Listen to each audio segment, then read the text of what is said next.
Again, welcome to the webcast. We are going to be starting up shortly. And just a reminder to all, this is a live event, so there might be some stuttering, there might be some jingle bells, but hey, you're in the right spot. We're going to be starting up now in about 30 seconds. So here we go.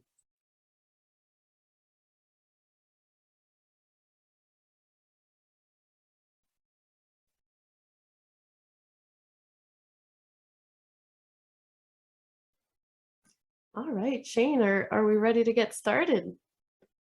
Absolutely.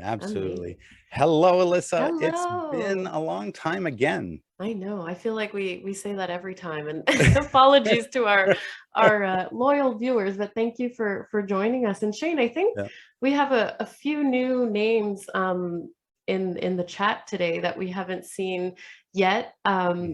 And just an FYI, this is season 2, episode 6 of the HSL simulation webcast. This episode entitled "Shocking Around the Christmas Tree," very holiday theme. But Shane, what can we tell the viewers that have never joined us for one of these before? Well, yeah, cool. So thank you. You're in a really cool spot with surrounded by a really bunch of cool people. And I'm not talking about ourselves. I'm talking about all you fantastic simulationists out there. So what we do is we're for the people, the end users. We give you technical tips and tricks. And again, there's the live event. We're going to have a little stutter in here and there, but yeah, so we're going to show you some tips and tricks. We're also going to show you some new products that make simulation a little bit better for you. Little disclaimer, we do work for Laerdal Medical, so all the products and everything that we show here, we need to keep the lights on. So yeah, so we do a little bit of products placement and marketing, but we want to be a resource for all of our end users and our influencers and everybody that's involved in getting these massive learning objectives covered off. So yeah, that's kind of what this is all about. I think that was a really good explanation. If you don't mind, I figured we might as well introduce ourselves for those of you who haven't heard of us or met us before. I'll start with myself, since you heard a little bit about Shane, and maybe you can guess what his background is in the chat. Hint, hint, a bit of a medical background, but I'm actually, so my name is Alyssa Lapierre. I am from Canada, originally from Quebec, Montreal, and I've worked with Shane, for about almost 4 years now. We've been working together. This webcast is definitely our one of our favorite projects that we do together to bring information to you.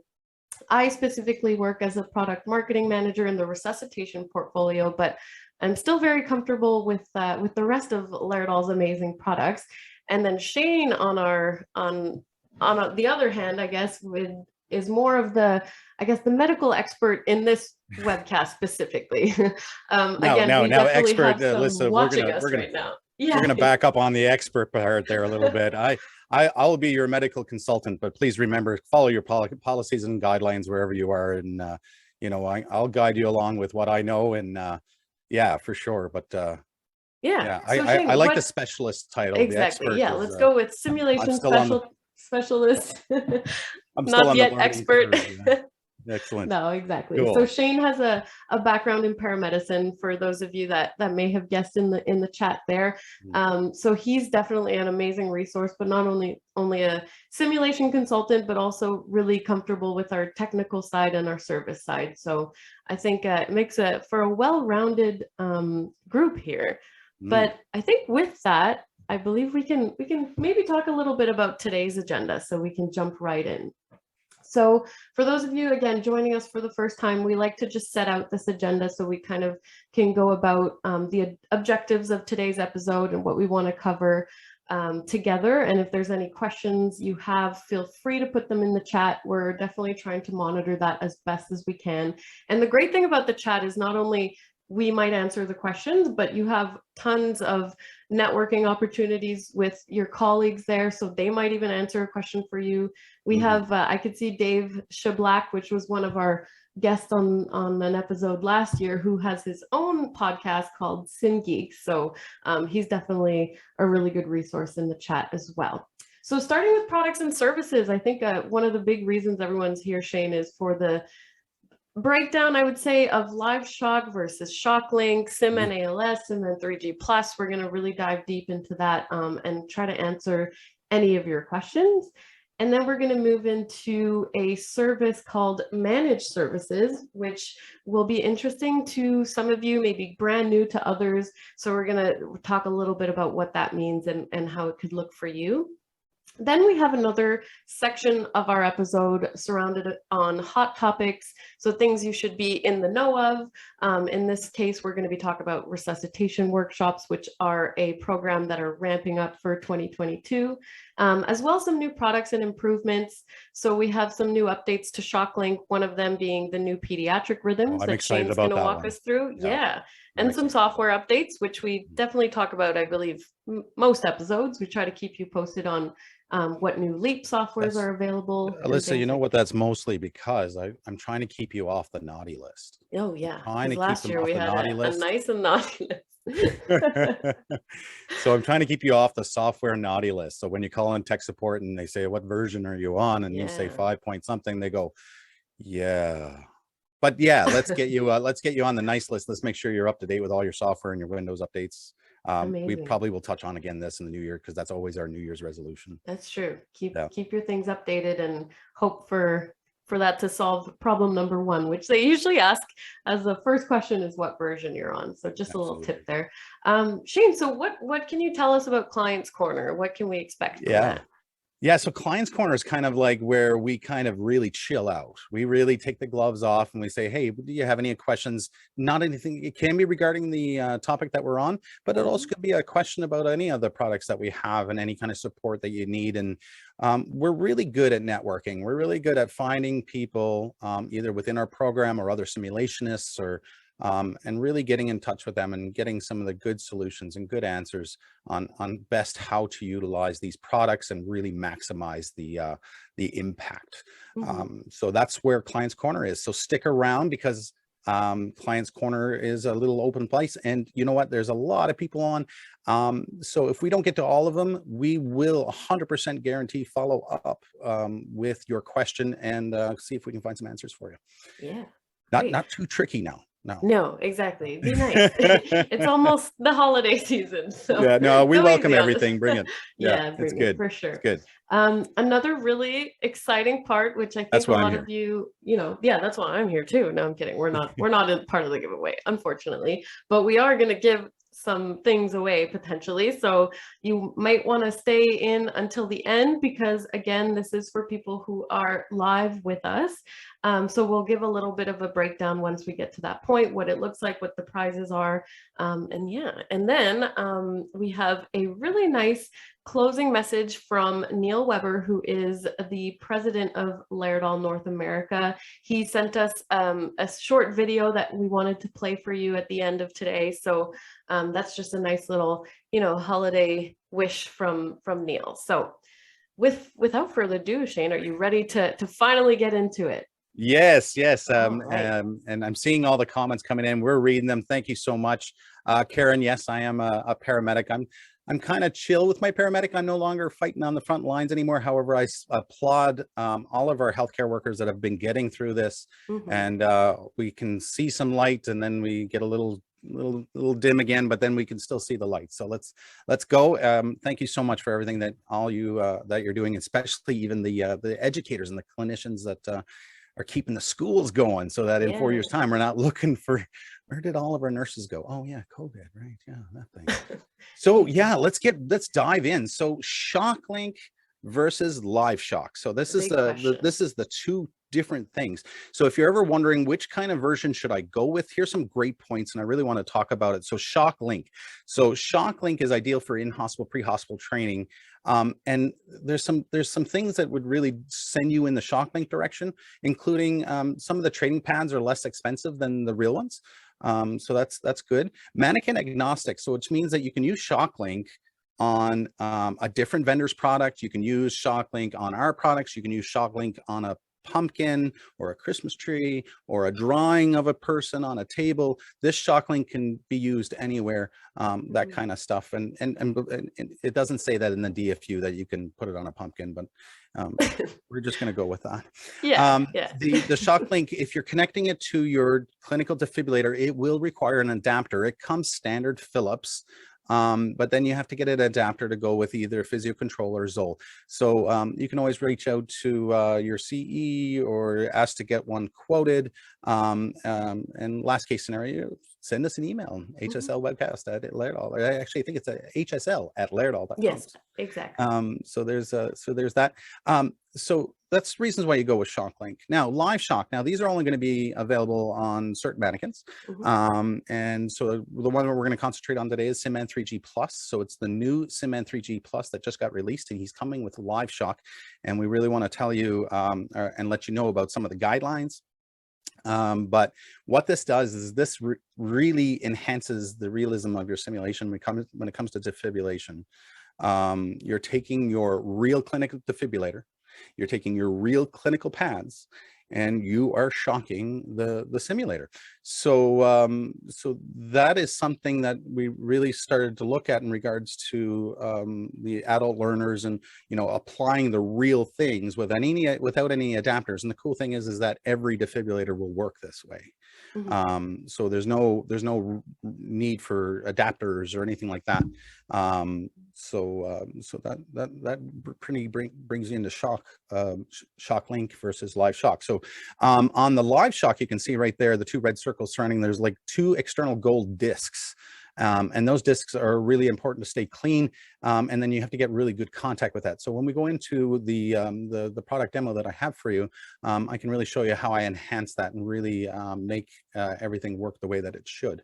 So those gold discs then go down into a thermal resistor, which then absorbs the energy and dissipates it by heat. So we definitely like to remind people, don't shock more than once per minute. And if you go through any of the new ACLS guidelines, the algorithms don't line up, because after a shock now we're doing two minutes of CPR, and so that's always good there. So just be cautious that when you're using 200 joules, 360 joules, allow at least a minute for that thermal resistor to dissipate the heat to accept another shock. So that's just something to kind of think of there. Shane, do you mind if I stop you? There was one question that I thought, and I apologize, I know there's quite a few questions in the chat, but one came up because I felt we could probably answer this maybe before even going into the demo.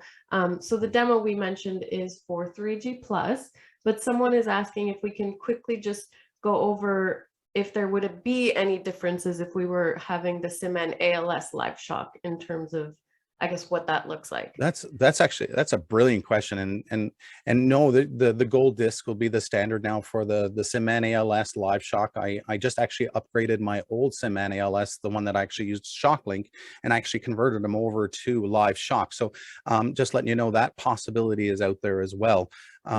If you have a SimMan ALS that is ShockLink and you want to go to LiveShock, that conversion is available.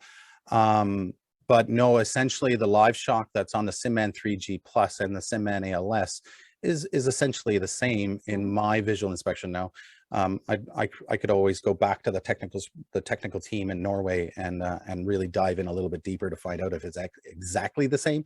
But they look very similar in my in my inspection, or my last time working on SimMan ALS. Yeah. And another quick question, just so we avoid any confusion off the bat, someone's asking, can we convert SimMan 3G, not Plus, 3G to LiveShock? And if not, why? Wow. Yeah, that's a good one. That is a good question. And I'm going to definitely go back to my good friend, Nate Reitman. He is the product manager for that line. And I'm going to reach out to him and say, this is a fantastic question. Can someone tell me if this is possible? In the back of my head as a field service engineer for Lairdal, I don't think I have work instructions on how to do that.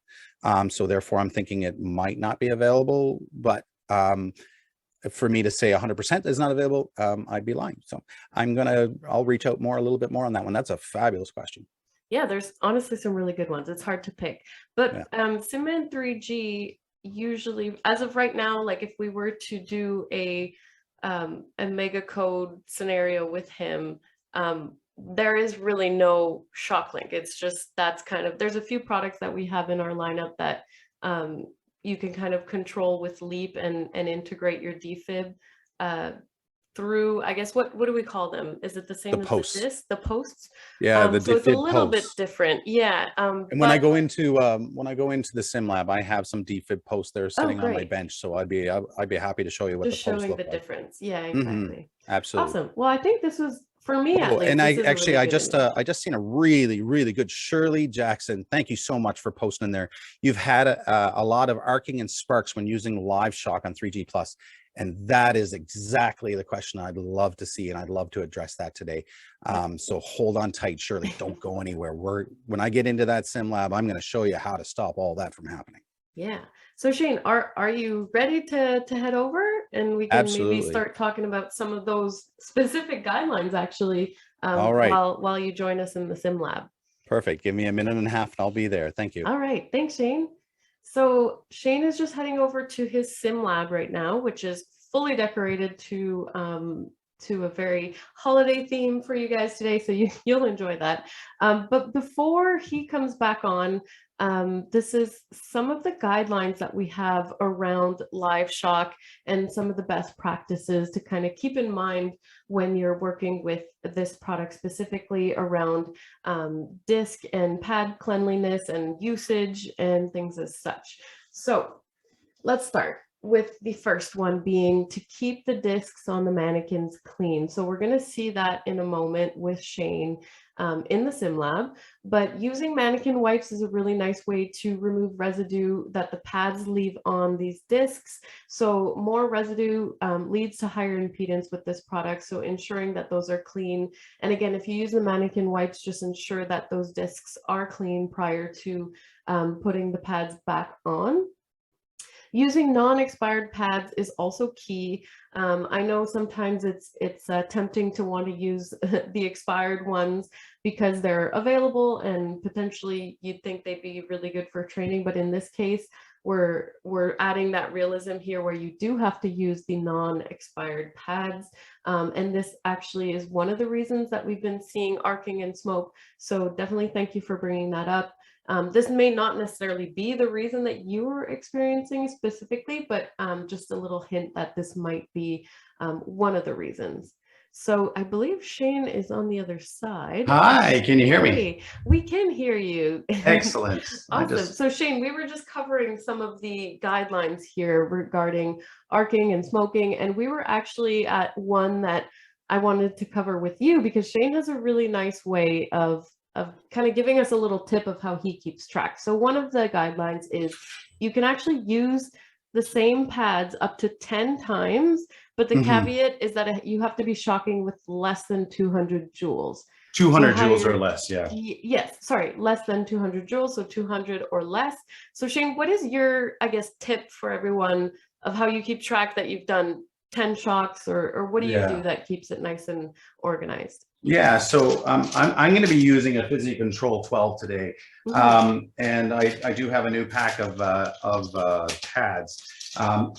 Number one thing, they can't be expired. That once they start to expire, that gel becomes very dry, and it starts to cause problems, and we could see some arcing with that problem as well. So these are fresh, they're new. You know, like if lightly expired, you know, but again, if you start using those lightly expired pads and you see smoke or you see arcing, I really think that that's your problem there. But if you're still using new pads, I still got some other solutions. But when I use these pads, I use a Sharpie. And when I use the Sharpie, every time I shock with 200 joules, I make a little line on it so that I can know how many shocks have been through these pads. So any kind of shock less than 200, I'll mark a line. Usually around 10, that's when I'll start to look at the underside of the pads and they'll actually be a little bit scarred. But that's just because we're at 10 shocks at least 200 joules. So those people using Zoll products, they go to 200 joules. But LifePak, I know for this one here, I can go up to 360 joules.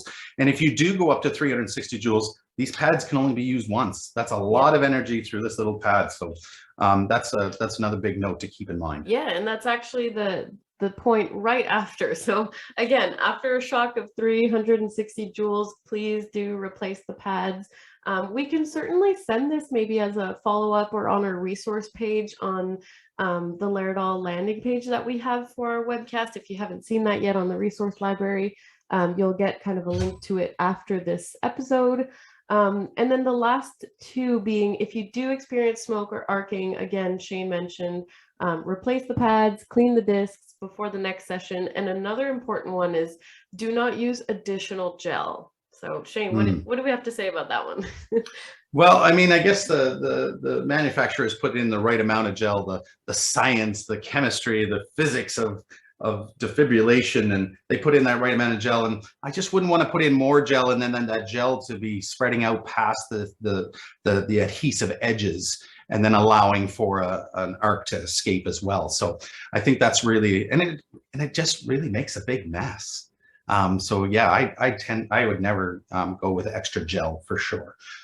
Awesome. Shane, so I'm going to stop sharing now and see if I could put you as the highlight video for everyone. You all might have access to make Shane your highlight video if you go into the view settings at the top and hit Shane as your spotlight video, but I will turn off my video just in case, so you have him nice and big there for you. So Shane, not too big. I'm trying to cut down on my size of this, so not too big. Okay, sorry. Alrighty, let's. So what I have done, so I'm going to be using SimMan 3G Plus. So this is actually my first time that I got to actually be in the presence of him, and I see some huge differences. Wow, the face skins. But we're going to concentrate really on the defibrillation today. So his skins now are made out of silicone. And my good friend David Shablock from SimGeeks, if you like to have more entertainment for your ears in regards to simulation, I definitely recommend them. Their last episode was actually on an axle, which was lots of good information right there. But silicone, what sticks to silicone? Silicone. So silicone dressings is your key. And why that is because that defibrillation pad, that adhesive is not going to stick to silicone. So we have to take a silicone base, stick it to silicone, change the surface here, and now the defibrillation pads will actually stick to them.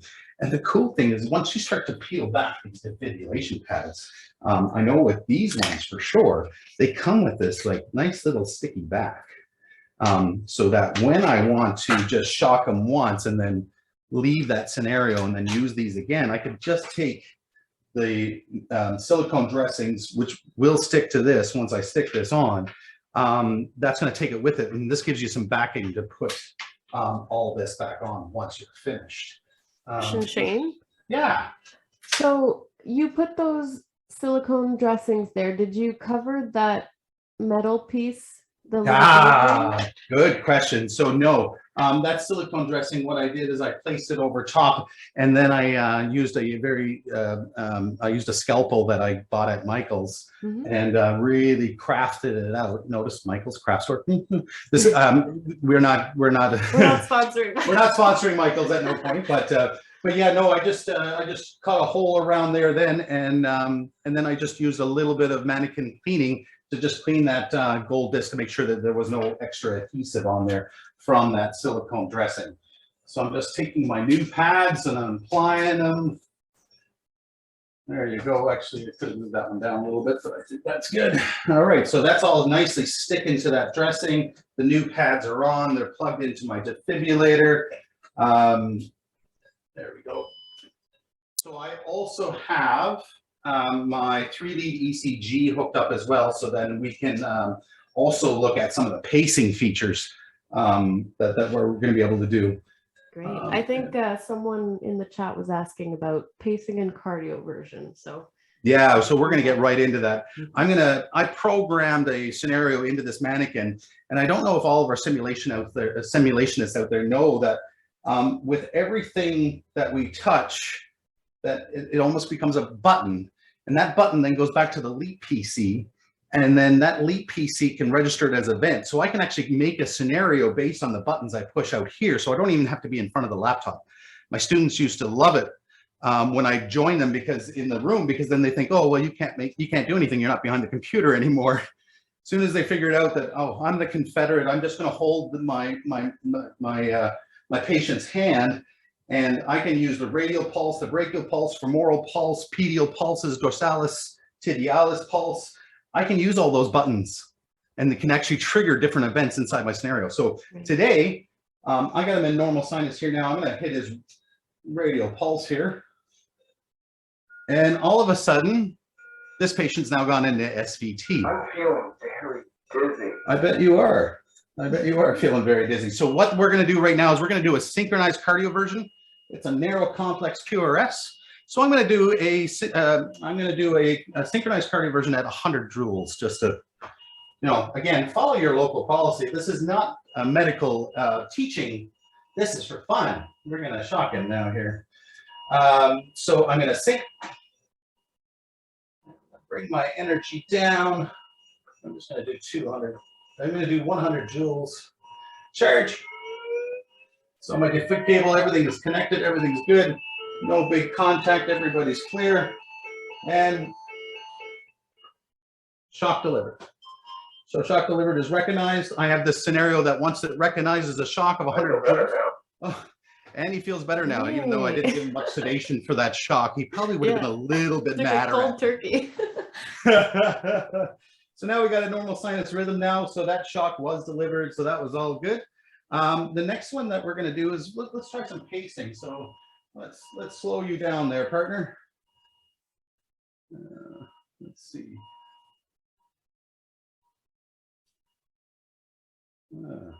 Okay. Shane, do you mind if I ask you a question? Please do. So we had a question come in about anterior, posterior shocking. I know we're going to cover that in a bit, or I guess towards the end in our hot topics for SimMan ALS and that new configuration. Do we have any tidbits on the 3G Plus? Tidbits in regards to anterior, posterior shocking? Yeah, so we're going to cover that. For the SimMan 3G Plus, we're not going to be able to have that option. Right. But with the new SimMan ALS LiveShock, the new SimMan ALS non-LiveShock, so it's using the ShockLink system. Yes.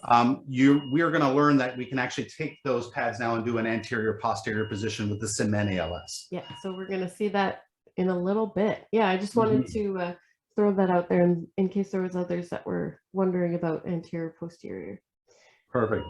All right, so now I have a third degree. Oh. Okay, so we have a bar feed, we have a Brady, and we also have a lot of sweating here now. We're seeing an AV third degree, an AV nodal third degree block. We're going to say, and the blood pressure and everything. The other thing I really like about this SimMan 3G Plus, listen to me, I'm very excited about it. Yeah, so, you love it. So we have a non-invasive blood pressure cuff here connected. So this is connected into my life pack as well. So now bilaterally, he can take NIBPs as well as pulse oximetry live to your clinical defibrillator with no adjuncts. Nice. So he's doing that all by himself. It is only available for certain defibrillators and certain clinical devices. So again, please reach out to your client executive or your field service team or anything like that. And we'll be happy to answer if your clinical device will pair up with the SimMan 3G Plus, but there's lots of different options there. So more than likely we will be okay. So yeah, so let's start with a little bit of pacing. So I'm going to start my pacer. I'm going to start my pacer at 60, and I'm going to increase my milliamps. So now again, this is live going to my mannequin. And if I were to look on my leap, I would actually see what milliamps that I'm blocking into.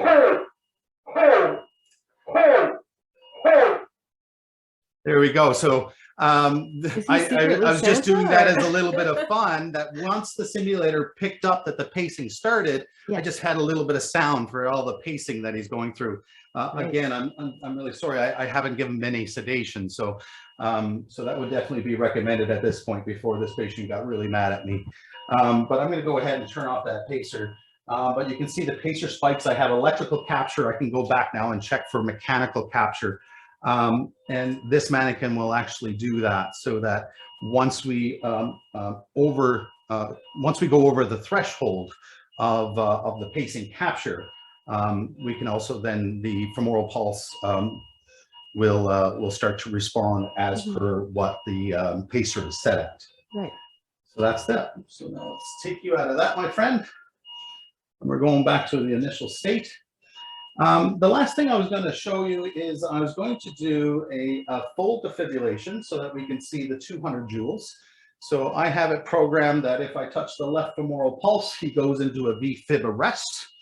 And again, this scenario is going to be free. It's going to be in the resource library of the Laerdal.com. If you go to the resource library and go to the HSL simulation webcast, this scenario is going to be dropped right there for you. So if you want to play with the scenario and see how I did it, you're going to be more than welcome to it. We also have previous episodes that we talk about how to create scenarios and really starting to use your leap to your advantage with a little bit of time.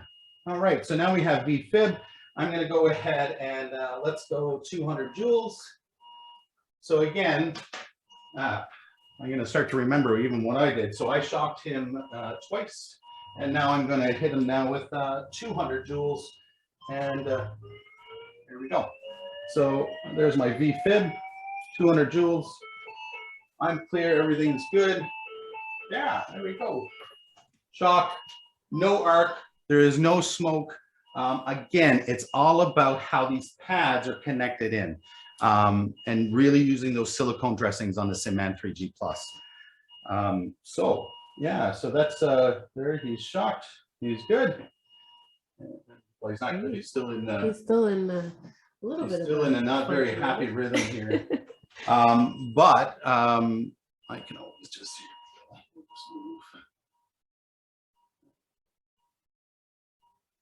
And here's another thing that I'd really like to point out is when you design the scenarios in Leap, it's always good to print off a map. And that map is available in Sim Designer. If you hit print, you can save it as a PDF or print it off. And so now I can see that I'm in VFib arrest, and I can actually see that I actually made an error. I don't have the mannequin going from VFib arrest back into normal sinus rhythm. I'm going to go ahead and try to shock him one more time, because I do see that if I shock him at 200 joules, it should go back. And I'll see if I could link our resource page for everyone in the chat in case you want to keep it for later. Again, as Shane mentioned, we have a really nice few episodes on scenario design for Leap, as well as theme editor and SimPad. So if that's interesting for you, I will put those resources in the chat for you. Okay.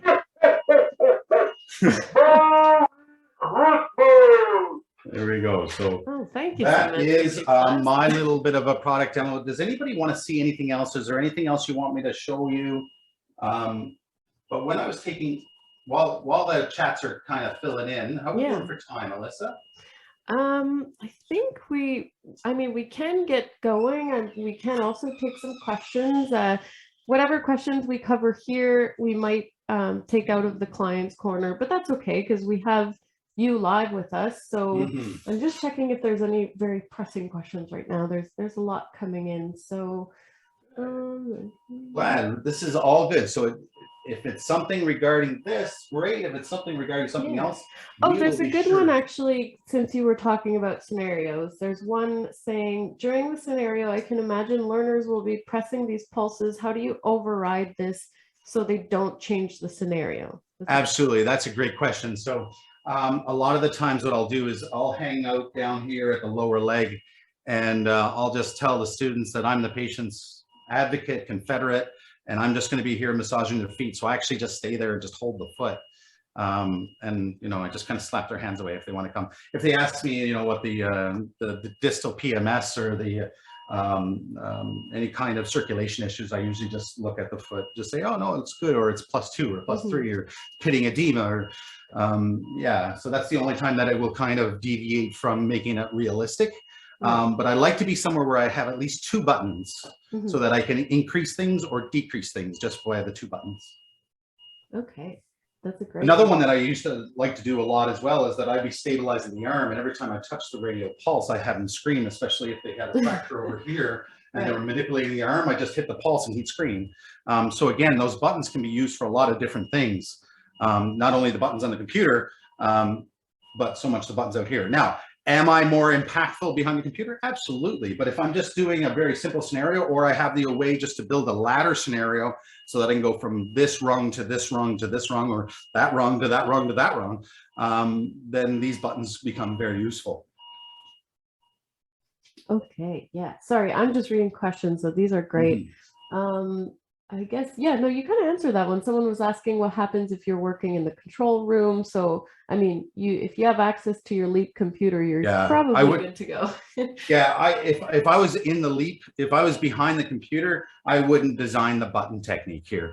I wouldn't do it that way. I would do it so much that I would just actually build buttons that said, okay, I'm given you know, so much, especially with SimMan 3G Plus. Let's say if I'm giving like a drug like succinylcholine that not only has numerical vital changes, including respirations going to 0, but we can also do like defibrillatation with seizures. But we can actually design a button that you push that says, okay, I'm giving succinylcholine, and then that creates a trend as well as a physical property trend. So we can do that as a handler. So there's a little bit of education that comes behind that, but it's super, to me, that's where I get to tech and kind of geek out a little bit, is playing with those buttons and making a lot of things happen with little intervention by me. Yes. And I think as a last question before we get you to come away from the SimLab, Shane, if you don't mind, I mean, we could both discuss this, but someone is asking that they still don't fully understand the advantage of LiveShock over ShockLink. And I think that's a really good question and way to pose it, because I don't think one is necessarily better than the other. It also depends on how you're training, what product you're training with. We even have a solution, Shane, if you don't mind showing us, if you can't have any form of electric energy going through your SimLab, we do even have a simulated defib on the Leap monitor that Shane can show us in a second. So really, I wouldn't say LiveShock or ShockLink, one is better than the other. We have different options for different products. And we can also share that information if you wanted to reach out to your client executive, or reach out to us at Laerdal, at hsl@laerdal.com. I'll put that in the chat as well. And we can kind of walk you through what makes most sense for you. Yeah, so, Shane, sorry, I'll send it back. Yeah, no, this is all great. So I restarted my scenario again, and so I got a normal, healthy patient. As long as you have the newer software, if you're still back in 5 and 6 of Leap, you're definitely going to need to come forward. So for those people that have like an older, older than 2016 SimMan 3G, you're not going to really want to come past Leap 7.3. But in that version, you will get this defibrillator monitor. So this is a huge add-on. I love this piece. This is really good for those educational institutions, hospitals, where you don't want to actually provide live energy. We can actually do a simulated live energy through the virtual defibrillator. So again, if we press on the 3 buttons up here, we have 3-wave, 4-wave, 5-wave. Some of the other ones that I've created, a HSL monitor and have that in the background. But there is one down here called the Monitor Defibrillator. Now check that out. Now that defibrillator kind of really looks like a physio, but I'm not saying it is. It could be Philips, but it still has the basic concepts of 1, 2, 3, changing your leads. There's the pacer. There's the ability to change it. Change your rate on your pacer, your milliamps output for your pacer, and we also have the button there to sync. So I can just turn all this on. I can do the blood pressure down here on the defibrillator, or sorry, we're not using the defibrillator. We're going with the clinical virtual monitor up here. So we can turn all that on, and now let's make him go into that SVT again. There we go. And he's gone into that SVT, so I can recognize I'm that. feeling very dizzy. You do, and this is not going to hurt you like the other one did, right? And it didn't hurt him. Again, it goes into that thermal resistor down the bottom, but I'm going to say 100 joules. We're going to synchronize, so we're seeing the little markings showing us where it's synced, and we're going to go ahead and we're going to change the energy to 100. Well, that's 70. There we go, 100 joules. We'll hit charge. There's that same delay, that same sound that we're looking for. All right, so this is a synchronized cardio version, so I'm going to have to actually press and hold, just like a real one. Nope. There we go, delivered, and now we've gone back into normal. So the virtual monitor will as well. Perfect. That virtual monitor as well will interact with your LEAP pre-programmed scenarios. There is one major difference. So I'm going to bring him back into my healthy patient. There we go. We're back into the initial state. And now we're going to go back into Brady. Now, the only big difference is that virtual monitor won't give the mechanical output, but it will still give you. All right, you're okay now? All right, you're still sweating. All right. So we can actually turn on the pacer here. We still have the ability to change the rate. We still have the ability to change the output. So I'm just going to, I kind of know the secret of what the threshold was. Yeah. Sorry, there's some sedation. There you go. And so now when I go back, I should be feeling a pulse of 60 or whatever my pulse per minute is set. But unfortunately with the virtual monitor, that hasn't linked yet. We do have that ticket put into our Denmark team, software team, our Norway team to see if we can kind of find a way to link, but mostly that's going to be defibrillator generated. So that's the only thing is you're going to get excellent electrical capture. However, you're going to be missing out on that mechanical capture. So there's just a couple ways around that. One of the things that I do is once I have virtual electrical capture, I'll then just set his pulse with pacer capture. I'll set his pulse to 60. And so then it will match up with what they have captured. And I kind of like that way better because of the fact that I always used to teach in my teachings, you know, get your electrical capture and then go up by 10%. And so that allows, if they didn't go up by 10%, they still wouldn't have mechanical capture, they'd have electrical capture, which I don't know if it could really happen in my pretend world. I haven't seen it clinically, but in theory, I guess there could be something there. But anyway. Amazing. Well, thank you so much, Shane. This was really, I think, a lot of nice tidbits that people didn't know about, like the simulated defib, which is a nice one. And with that, I think we'll let you come back to the other side. Perfect. And that sounds kind of funny, but yes, and we will continue on with the rest of today's topics. So I will just let you come back and I'll share my screen again. So I will turn on my camera and hopefully you see me, and I will head back to sharing my screen. So, all right. And I know we do usually go a little bit over the hour. So if you're willing to stay with us, it's amazing. If you have to jump off, remember these are recorded and you will get the on-demand version either early next week. Tomorrow is Friday, so probably early next week. But again, we shared the link to our resource page if you wanted to go watch other episodes. And with that, let's get into managed services. So managed services is I guess a service that we've had for some time, but a lot of people don't know about it. And it's a way for those to get started who may not have necessarily the resources to invest on the front end and maybe struggle a little bit with starting simulation to a specific level that they're looking to attain, or have certain curriculum needs or certification needs that require a little bit of help. So why do we do this? So as we know, a lot of you that are with us, simulation is a powerful tool for improving the quality and safety of our healthcare delivery. However, there's obviously logistical and technical obstacles associated with deploying a really optimal simulation program. So managed services allows you to not only maximize efficiency, but drive sustainability and even standardized training across your learners. So who would this be great for?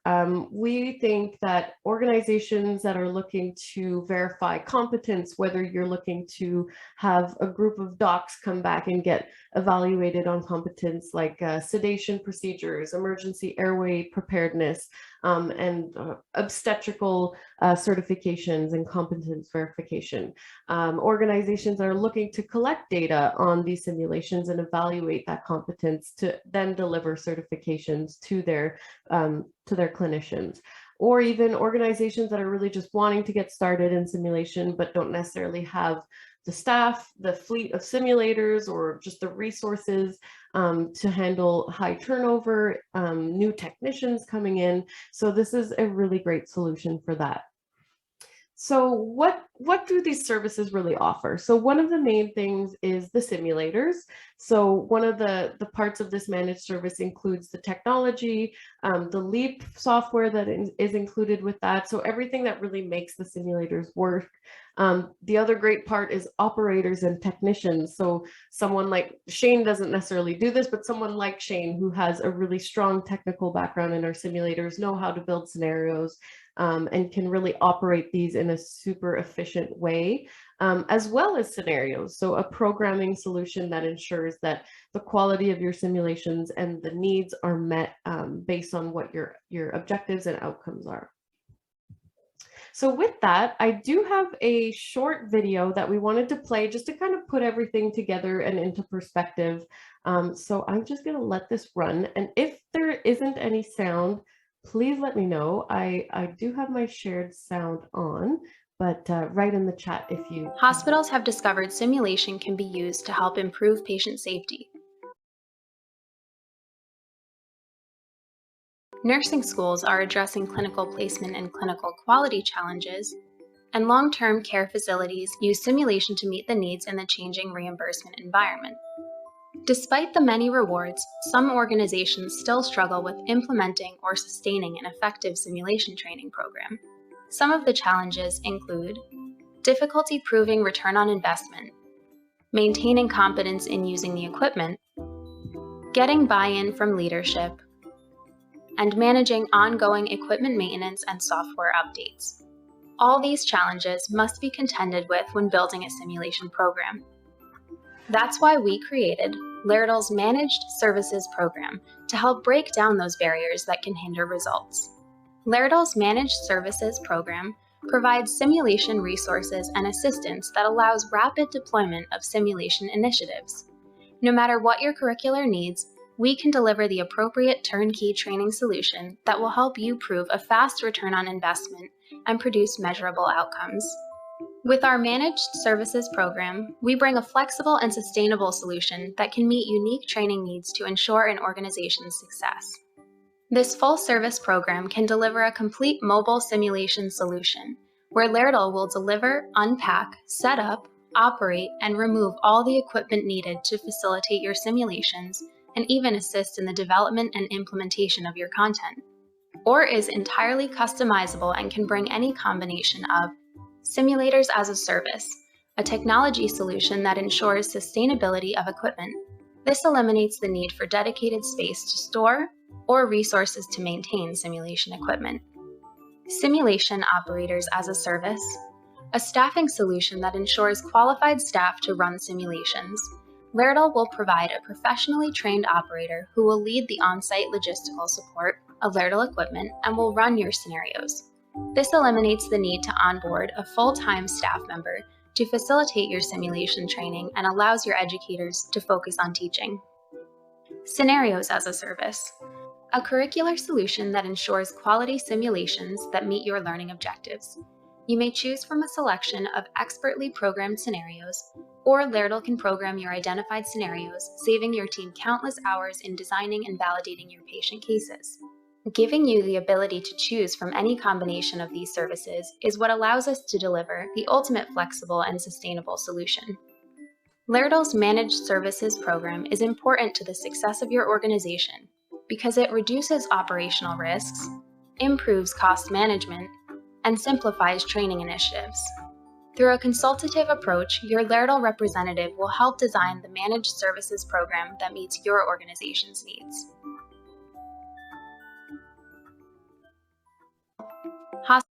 All right, so that was a little bit of about managed services in a nutshell.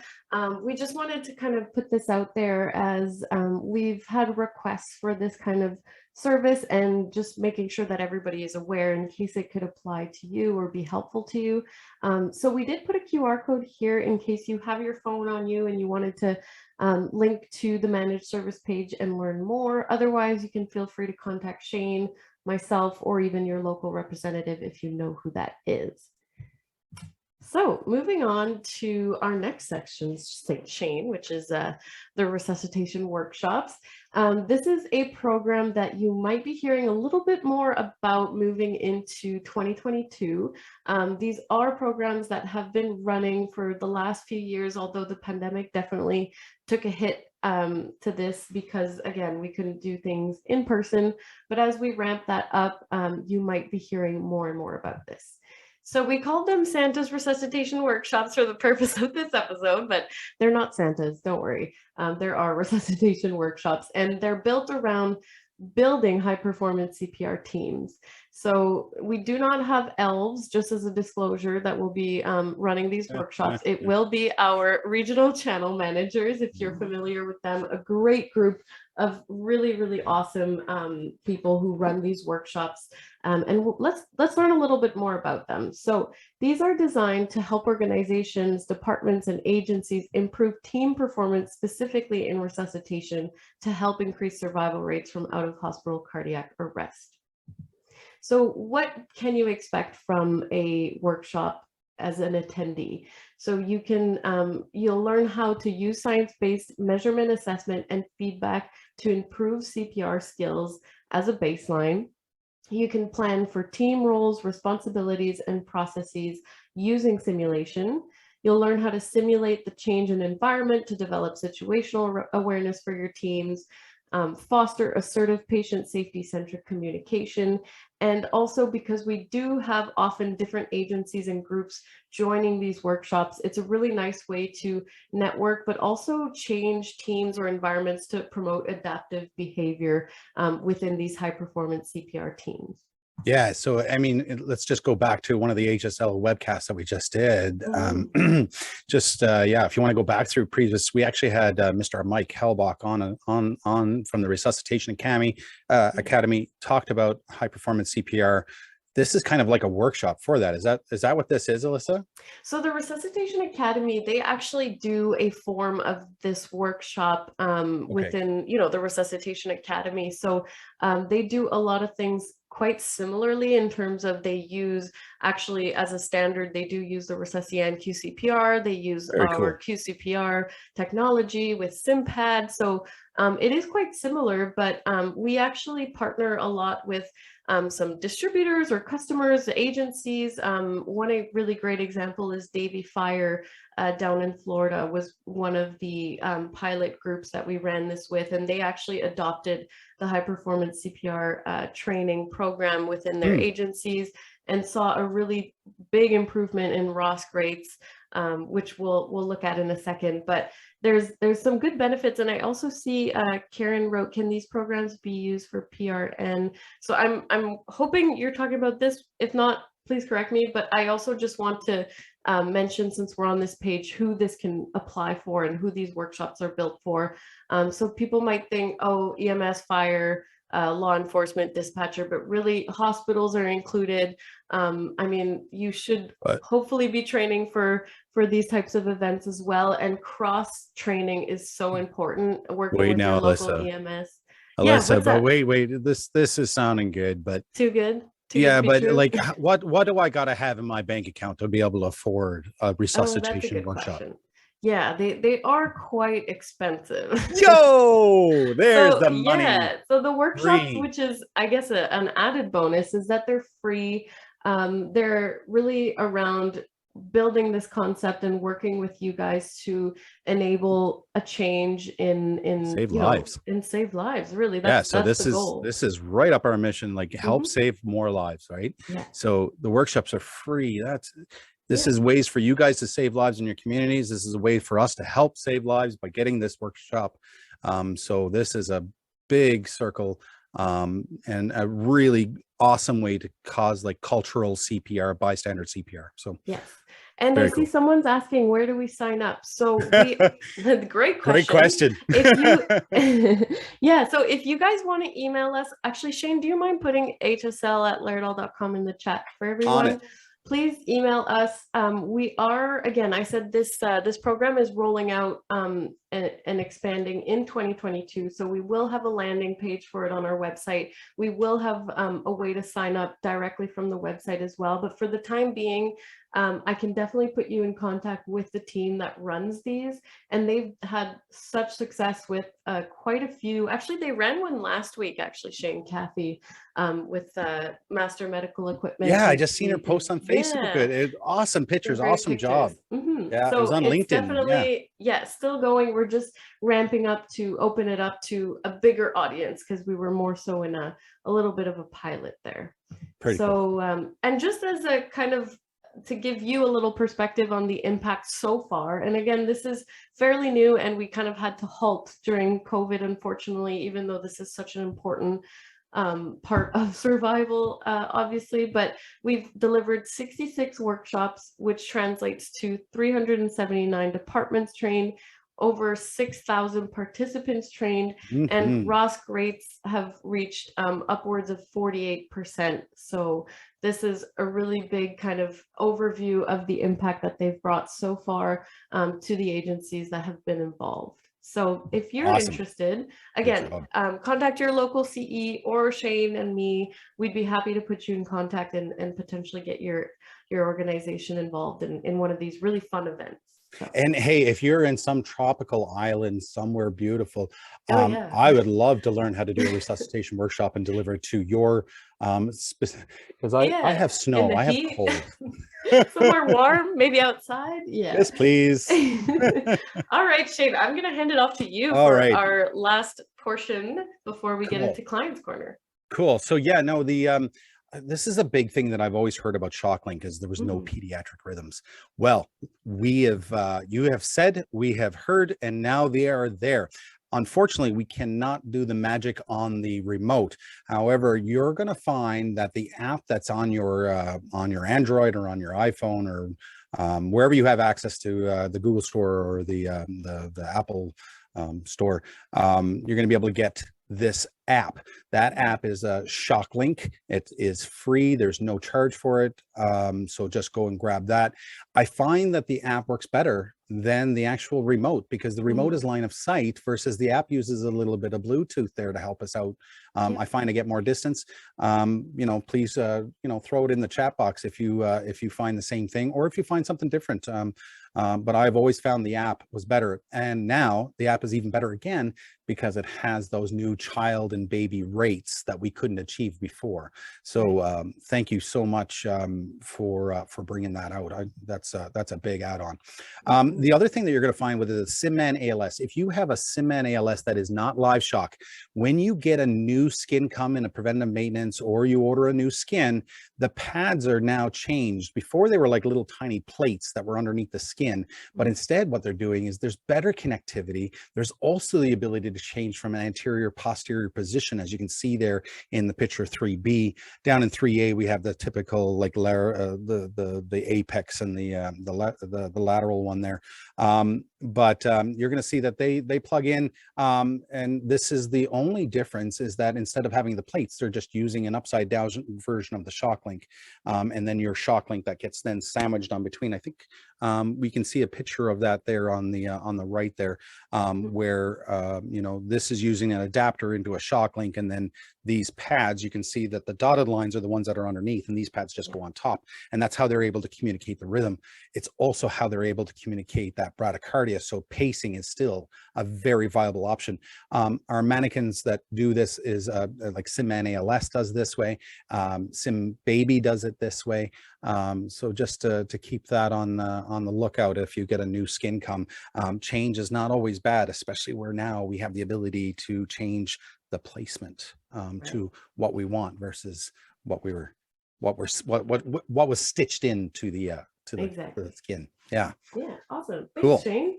And I know you wanted to quickly go over the It's not a updates. webcast unless we say we keep you off the naughty list. So Yeah. there's your Leap software is now at 8.0.1 as of today's date. SimPad Plus and LinkBox Plus is at 8.0.3. Your SimPad Classic and LinkBox Classic. Remember that this is end of life, December 31st, end of life. The newest software that you can put on these is 7.4.5. And then if you have a patient monitor with Leap, you want to keep it to that lower version so that these will connect without a problem. That's 7.3.0. ThemePad Editor is now new and released over the last couple of months. And that's because there was changes to Silverlight and some of the ways that we operate Theme Editor. So bear in mind, if you have the old Theme Editor installed on your computer, you're going to want to go back onto the Laerdal products page, go down, find SimPad, and then find the Theme Editor link there. And the one that's 1.3.1. So that's that one. Yeah, so that brings you up to date with all the software. We better get moving on because we're coming Shane, really close. I know people figured gotta go. we would do the giveaway now. What do you think? 'Cause Yes, we I think a have giveaway now. probably And some then, people. yeah, if you can't stick around, let's do the giveaway now since everybody's here. Perfect. And if we have time, if you have time, then stick around for the client's corner. So let's you got a wheel? I do, Shane. So before we start, I'll just lay out a little bit of a ground rule. Yeah, right. We What's did the prizes? we did have people on before who had to drop off. So again, this was one of the only caveats to win, other than your name being drawn, is that you had to be here. So we do have a large list, probably larger than what we're seeing right now in terms of people still with us, which is totally fine. But if your name jumps up as the winner, please put present in the chat so we know you're here. Otherwise, we'll move to the second person and kind of see who wins from there. So we'll have one winner who will have three options. You can only choose one, unfortunately, but we figured these could be some nice options to get started. So I'm going to share my Wheel of Fortune. While you're bringing up the wheel there, I just wanted to mention that there is a lot of questions in that Q&A. This is a larger crowd than we're used to, and we're going to find ways to do better and get better at this, but we will get back to you. And even if it's an email, if it's a phone call, we will be in touch. So I see 19 questions in the question and answer. So just bear in mind, I'm going to be quiet now, but we're going to get back to them. Everyone's like, let's get to the prizes. Get to the prize. All right. So if your name pops up, please write present. Otherwise, we will move within, what, 5 seconds to the next person. Here we go. Let's see. All right. Do we have a Vanessa Acock? Oh, this is the moment. We're waiting to see if she's here. Post up in the chat. All right, I don't see anything. All right, let's spin her again. We'll keep. I'll keep an eye on it. I'll keep an eye on. Yeah. Let me know. We still got a second prize. We got 3 prizes. So let's do. Who's this? Harvey Parker. Are you here? No. Nothing in the chat. All right. Wow. Oh, yeah. Harvey Parker's here so he gets gift number 1. So this is for gift number 2. Yes. What's Harvey. your choice? Cool. If you wanted to write your choice down, let us know. And we have Michael Party. Oh, that's a cool name, Michael. He wants option 2. Harvey Parker wants option 2. So the little Ann QCPR is gone. The gift is gone. It's like Secret Santa. Do we have a Michelle Party? Michael? No, Michael. Michael. So we still have 2 more gifts. So let's spin the wheel again. I'll keep on watching for Michael to pop up. But if that new name pops up, let's see what happens. Michael, are you there? No. Michael, someone else is going to get your prize. Oh, Greg Greg. Batter. Greg, are you here? Oh, Aha, Greg is here. all right. Awesome. So Greg, I think we have a ShockLink system available and or a gift card for, so option one is the ShockLink system. Yep. He wants the ShockLink system. He's going with door number Nice. one. Amazing. Excellent. So, All right. who wants free $50? I do. I'll take it. I'll take it. Yeah. Congratulations is right. That's a good one. ShockLink's a good option. Little QCPR is a great option. And here's just for some. Paula, I know Paula. was Paula in. Creamer, are you here? I know she was here. She might have left. Yay, but- Paula's Oh, here. yay. Paula, you get $50 on Amazing. wait now, is that gonna be, wait now, Alyssa, Yeah. is that $50 Canadian or $50 American? Oh, that's a good question. It's on American Express though. I think we can do American Express. I think we can do USD, even though that's like $80 billion Canadian. But we'll figure out the conversion and we'll make it. Congrats to all the winners there. That's awesome. Congrats. All right, so Very cool. I'll share back the prizes here. So for our winners, we have gotten a ShockLink system, a Little CPR, and a $50 gift card. Wow, I'm jealous. These are some really good prizes. Shabby, thanks so much for joining in, brother. Have a great one. All right, so I guess what should we do first?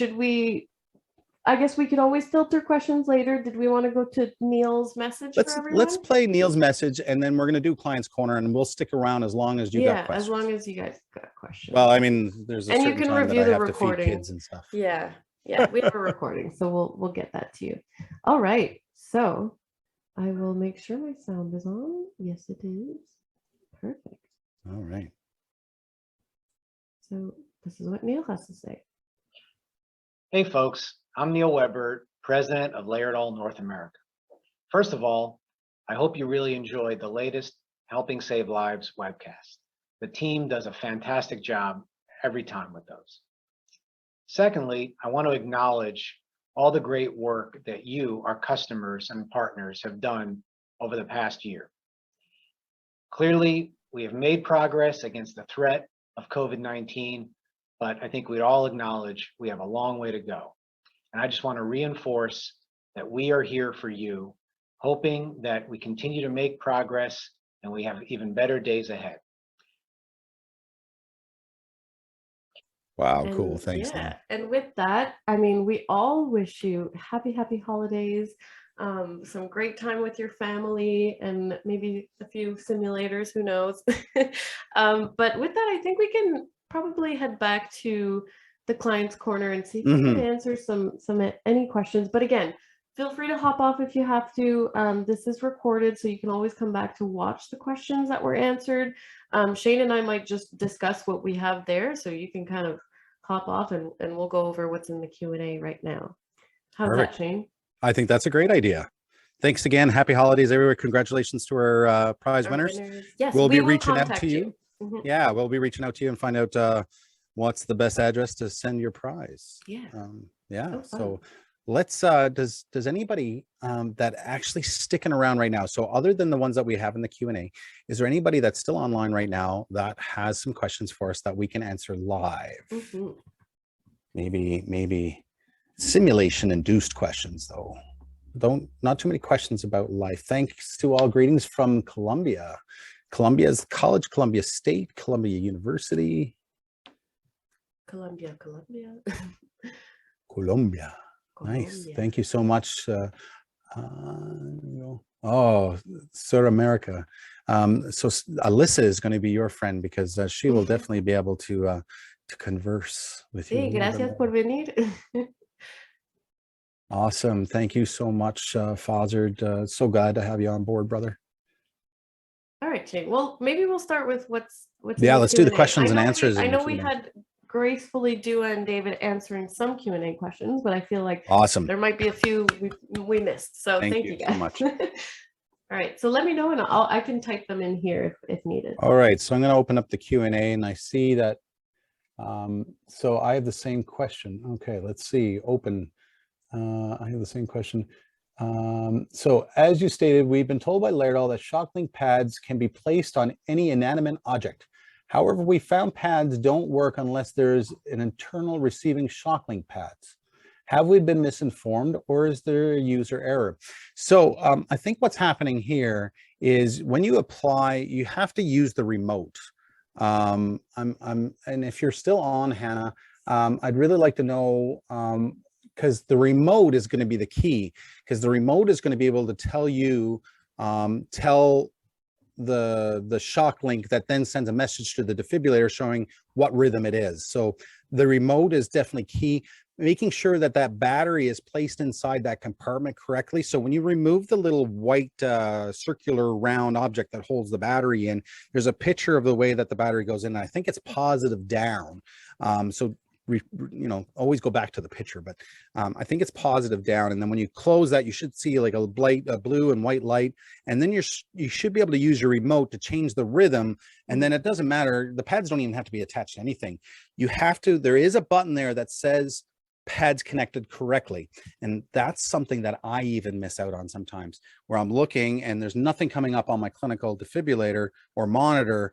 Sometimes there's a pads with a check mark or a pads with a cross. Make sure that you turn that on. That's telling the ShockLink that the pads are on correctly, and then it sends the message to the defibrillator. Because if the pads are not on correctly, it won't send a message. So let's see if that's the problem. Great and if question. that's not the problem and that doesn't fix the problem, then we need to address it. We'll get another email going. We'll have some fun with it, and we'll find something really fun to shock. Yeah, no, I've shocked tables. I've shocked like a picture of a patient on a table. I did that with some kids because I didn't want to have live energy around them, so I used the ShockLink instead. It was really cool, and we were actually experiencing that. Kids in grade 5 could, without any instruction, get a defibrillator onto a patient and shock a patient within 2 minutes. That's good to know for AED. That's without any instruction, and then that's just following pictures and doing some pretty cool stuff. One group actually did it in 46 seconds. Oh, that's okay. Go them. Yeah. Awesome. So Any cool. other dire questions that we have? So I see, let me see here. I see Dua answering a lot of questions in reference. So this is from Mike Cullen Mensberger. If that's not how you pronounce it, I'm really sorry. I'd love to learn how to say that one. That's in reference to 3G Plus, we are using Zoll Defib with anterior posterior placement. Okay. The discs are not in those positions, correct? Yeah. So what can be done to use those pads? That's a brilliant one. So what I would do there is I'd get a ShockLink system so that you could put your ShockLink on your mannequin and then simulate. So I'm thinking that if you're going anterior posterior, you're probably doing a synchronized cardio version. Or if it's just your region's preference, I would kind of the ShockLink, the 3G Plus with the LiveShock will still be an option. But now if you brought ShockLink into the system as well, you could actually just hit SVT on your app or on your remote, and then you can just shock them. Just remember, you're going to need a Zoll adapter to be able to connect that Zoll monitor to the ShockLink system that comes standard Philips. That's a good question. They're all good questions. Yeah, they are all good. This is Paul Falanga. Alyssa, you should be reading the names. I know you're never good with I'm names. a Newfoundlander. We have job? I'm really good at the Newfoundland names, but I'm Oh, not so good at the other ones. It's part of the entertainment. Keep Yeah, it going. that's what it is. Just followed the link that was posted. I found shocking around, is this recorded session be available? So once we finish this session, it will be available. It'll be available on the Lairdall landing site for the resource page. It's also going to be on our YouTube channel. Where else can it be? It's going to be inside of our HSL simulation Facebook group. Oh, yes. Yeah, we got our Facebook group. Yeah, so we're going to be in all those kind of places. So, but everyone registered today will get it. Yeah, sure. yeah, Mm-hmm. yeah. Very cool. All right. So what else? Kelly Grit. Could Lairdall make torso skin with the gold disc in the center anterior? So I think we just answered that one. You know what? It has been brought to the higher up attention. This is something we have to work with, Laerdal Norway and their product managers, and then it has to go through design concepts. So I don't know if they'll be going with gold pucks in 4 different anatomical locations. I don't know if they're going to make much change at all, because this is the positions that they've been using. And I know that the heart and stroke guidelines do can suggest anterior posterior positioning. But we can follow up with that and find out if it is a priority, if there's any ideas around it, or if that it's not hitting the priority scale yet. But we will forward this question on to our Laerdal product manager for SimMan 3G Plus, and see if we can get an answer back, and including, I'm sorry, Nate, we're gonna get you for this one as well. We're just gonna flood him with questions. Absolutely. Mhm. Another question, is there any discussion about upgrading older 3Gs to utilize the latest LEAP software? One issue we encountered in our lab is that every simulator we have, with the exception of the older 3G, uses the latest software. So we have to use separate instructional, oh, I'm so sorry to hear the separate instructional PC patient monitor with 7.3. Thank you for any information. So you have a pre-2016 SimMan 3G. So thank you so much. The cool part is that the SimMan 3Gs are lasting longer than the manufacturer is suggest. Like they say that our mannequins last from anywhere from 8 to 10 years. The SimMan 3G is a solid, it's a solid rock out there, man. Like it's lasting longer. It's doing great in longevity terms. Now, the bad thing about it is that technology changes. So that motherboard has been switched out. And because the older motherboard that was running Windows XP can't handle Windows 10 or even Windows 7. So Windows 7 Enterprise solution, it can't handle that. So in order for your older SimMan 3G to get the newest software, he has to come back in the shop, and they do an upgrade on the motherboard. Now, in terms of cost, I would definitely reach out to my CE that can quote the cost. But this is not hundreds of dollars, this is thousands of dollars, but less than 10. So if you want to take your old SimMan 3G, you can get an upgraded motherboard for it, and that has to be returned to bench for that motherboard to be installed for the Laerdal. Now, if you knew a good friend or whatever that knew a little bit about stuff, I'm sure if your mannequin wasn't under warranty and all that kind of nice stuff, that they could probably work with you, but you'd have to find all the material. So the upgrade does take a lot of time, and then that's why it costs so much, because they're completely changing the motherboard inside your SimMan 3G. So I respect that our depot teams, this actually takes, this is not a couple hour fix. This is something that I believe they take a day or two. And they can probably chime in and let us know, and Scott Serino can let me know how long that actually takes. So that's really cool. All right, and moving on down. One more, or what do you think? Yeah, I can do one more, and then we'll address the rest of them. While I'm looking for one here, I just want to give a big shout out to Heather Thompson. It's Heather Thompson's birthday today. Heather Thompson works at Altor in Las Vegas, and she does a lot of the scheduling for our FSE teams and stuff like that. So it's her birthday today. She takes care of us. She books our flights. She books our hotels. So happy birthday. I didn't get her a gift, so I can't. I can only imagine what my next trip looks like. Yeah, she's not going to book your next install. Okay, so I got Harvey Parker. You're asking great questions, and this will be the last one. So he asks here, are there any plans for the simulator that can do a 12 lead? So I do like to hyper emphasize the 12 lead that's actually on your patient monitor.